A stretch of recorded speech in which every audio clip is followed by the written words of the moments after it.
a price of the system of capitalism. So it's slightly different from some of our other presenters' views.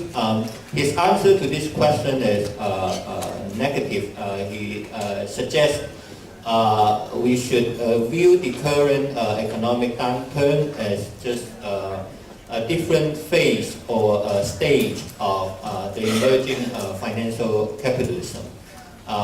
And then later on, he also suggests some of the impact on the newly emerging country, including China. So before I invite the speaker to supplement some of the views, if there are any questions and comments from the floor? I think you have waited for a very long time, starting from 9 a.m. this morning until 9 p.m. tonight. So any questions or comments? We will solicit a couple of questions and comments, and then we will ask the presenter to respond to your views.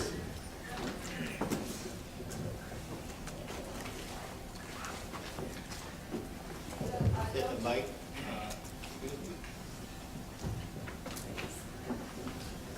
Before you speak, briefly introduce yourself to the audience.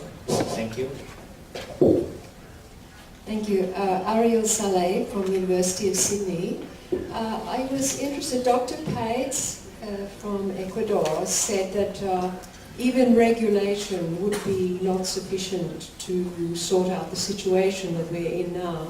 But then when you, Pedro, came to outline your proposals for our action, future action, there were basically various forms of regulation, so perhaps you can amplify it. Yeah, the question is regarding whether regulation is sufficient or still we need to implement. But we'll just hold and receive more questions, and then any other questions and comments from the floor?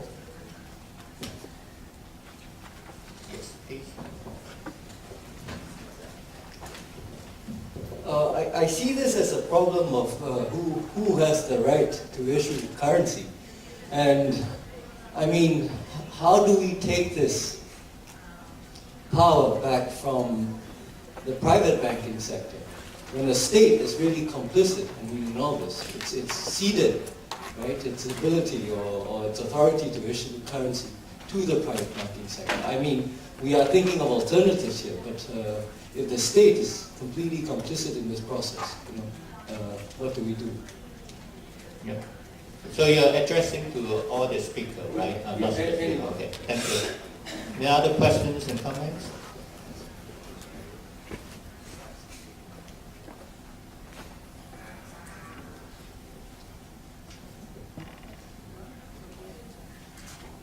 Yes, please. Okay. I found many presenters propose a framework from Marxist framework to discuss the emergence of financial capitalism or now the financial crisis. But however, the solution to this crisis the presenter discussed about not discussed about revolution, especially the classical Marxist international socialism. So I just wonder how the presenter think about this solution. Okay, whether international socialism is an alternative to the present crisis. So we have the final question for this round, and then we invite the presenter to respond briefly.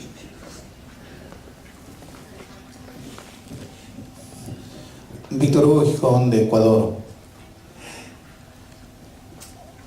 Todos los expositores se han referido a la crisis financiera y han dado a entender de que la solución, que la crisis no es financiera, que hay otras crisis, pero no han señalado cuál es la relación con la crisis energética, con la crisis alimentaria. En fin, es una crisis integral. Y dentro de esto, ninguno se ha referido al cuestionamiento del modelo extractivista de recursos naturales. Ninguno ha hecho relación a la explotación y a la competencia por el agua, por la biodiversidad. Rogaría que alguno de ustedes aterrice estos análisis macrofinancieros y nos presente los desafíos que tenemos desde los movimientos sociales en las luchas reales y no simplemente en los análisis académicos. Thank you. I think the question has to do with the connection between the environmental crisis and the current economic crisis, and also the relation between intellectual analysis and also the political solutions. So may I invite some of the speakers who are interested in responding to some of the questions, particularly the first one is addressing to Dr. Paez on this regulation question. Please reply in brief, and then we have more time for. It's unfortunate that the core of the real discussion appeared at the end of a very large day.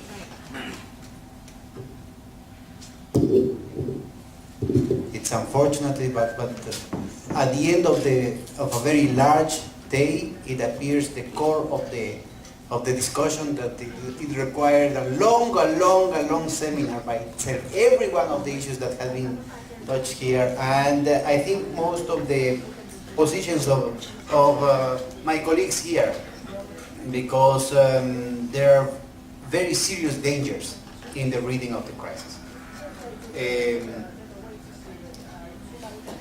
I'm afraid that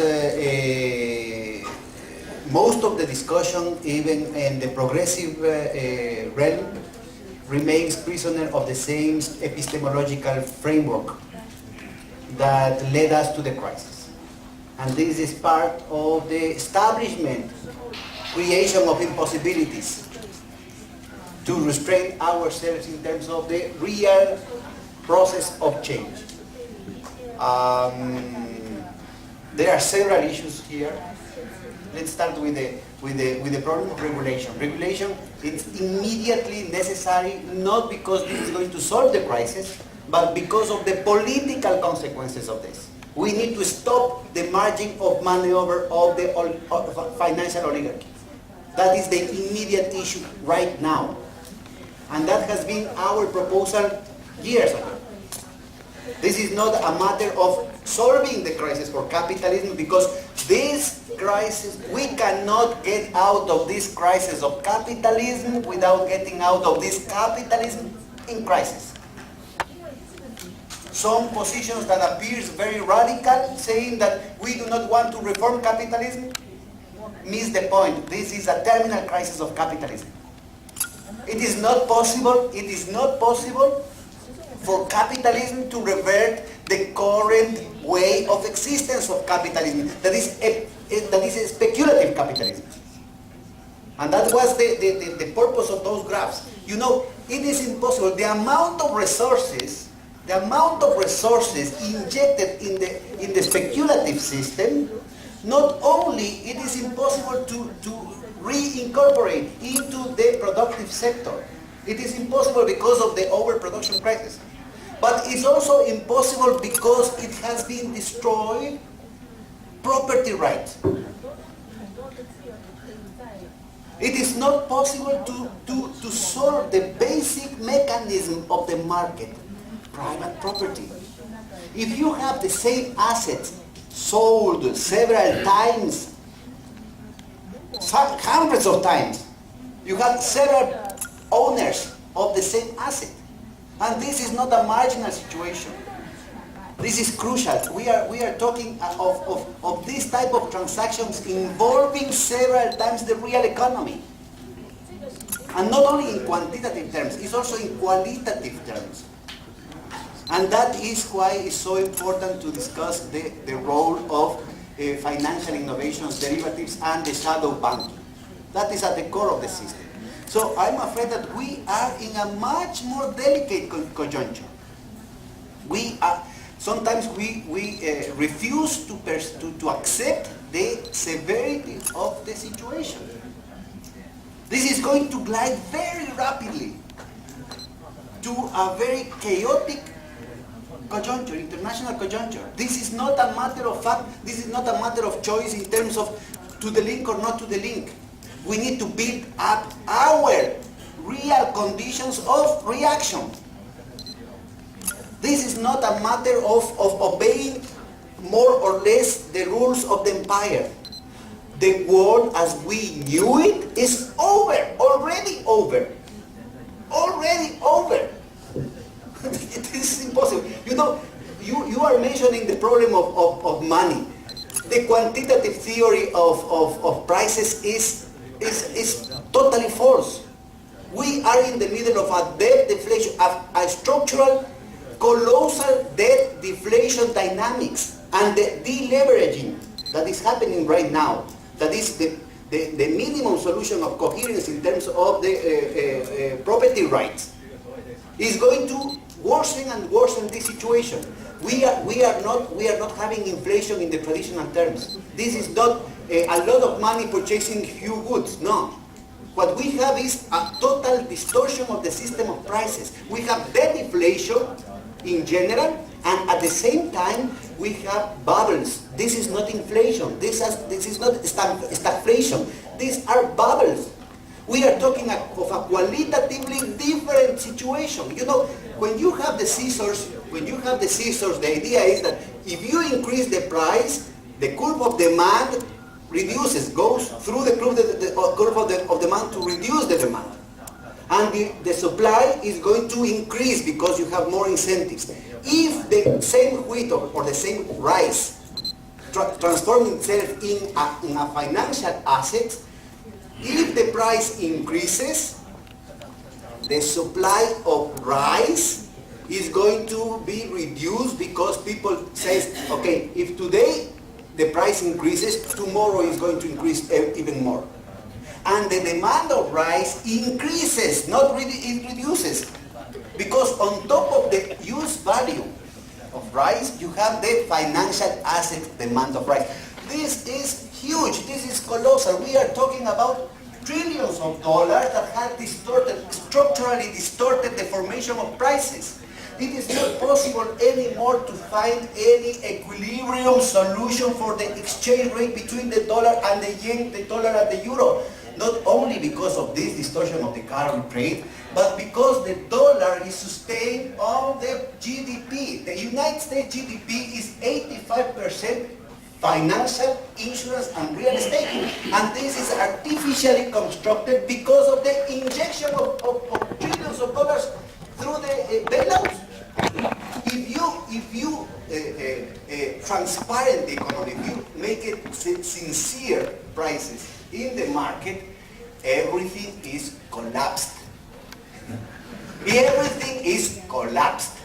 Put the balance sheet of the big banks at the real value of those assets, and the United States GDP, the UK GDP is nothing.